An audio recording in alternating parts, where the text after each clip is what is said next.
क्या आपको कभी लगा है कि जिस मोबाइल ऐप, वेबसाइट और सोशल मीडिया प्लेटफॉर्म का आप हर दिन इस्तेमाल करते हैं, वो आपका कौन सा डेटा ले रहा है और उस डेटा का क्या कर रहा है? आपकी पसंद, आपकी फ़ोटो और यहाँ तक कि आपकी लोकेशन, ये सभी पर्सनल डेटा कितनी कंपनियाँ चुपचाप ही अपने पास सेव कर लेती हैं, जिसकी आपको कानो कान खबर नहीं लगती। लेकिन अब ऐसा रुकने वाला है। जी हाँ, देश में अब digital personal data protection act लागू हो गया है।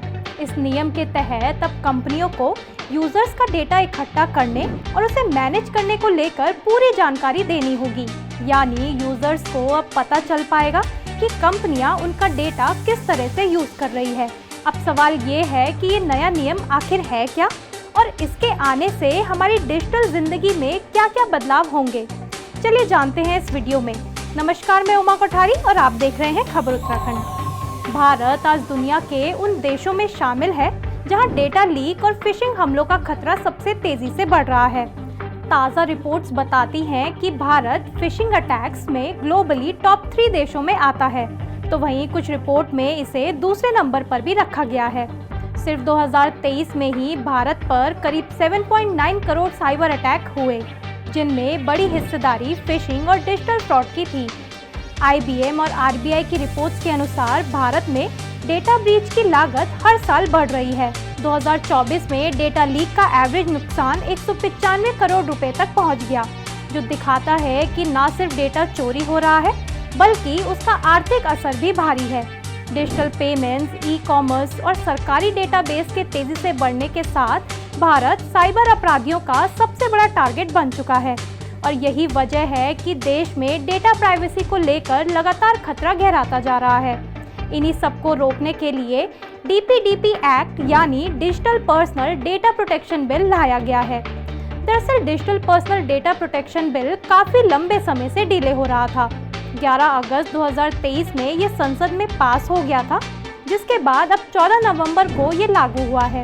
इस नियम के तहत अब यूजर्स को ये पता चलेगा कि कंपनियां लोगों का डेटा किस तरह से यूज कर रही है।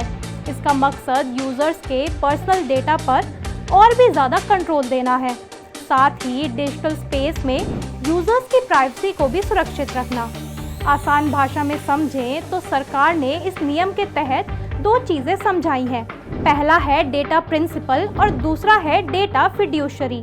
डेटा प्रिंसिपल का मतलब है कि वो व्यक्ति जिसका डेटा कलेक्ट किया जा रहा है, यानी कि हम और आप जैसे यूजर्स। तो वहीं डेटा फिड्यूशरी का मतलब है वो कंपनी जो हमारा और आपका निजी डेटा कलेक्ट और मैनेज कर रही है।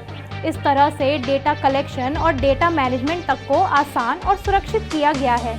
इस नए नियम से यूजर्स को अब अपने डेटा पर पहले से ज़्यादा कंट्रोल मिलेगा।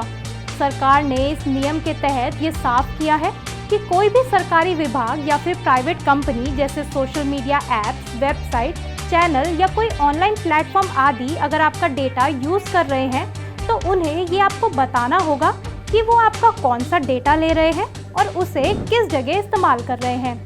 इसके साथ ही अब यूज़र्स को अपने डेटा पर पूरा हक मिलेगा। अगर कोई कंपनी आपको 3 साल तक एक्टिव नहीं पाती, तो उसे आपका डेटा रखने का हक नहीं रहेगा। लेकिन उससे पहले कंपनी आपको 48 घंटे पहले नोटिस देगी, जिसके बाद ही वो आपका डेटा डिलीट करेगी। इस नियम के मुताबिक डेटा कलेक्ट और मैनेज करने वाली कंपनियों को यूजर्स के डेटा की सुरक्षा के लिए पक्के इंतजाम करने होंगे, जैसे पर्सनल डेटा को एन्क्रिप्ट करना, मास्किंग यानी छुपाना, ऑब्फ्यूकेशन यानी उलझाना या फिर टोकनाइजेशन यानी सुरक्षित कोड में बदल देना।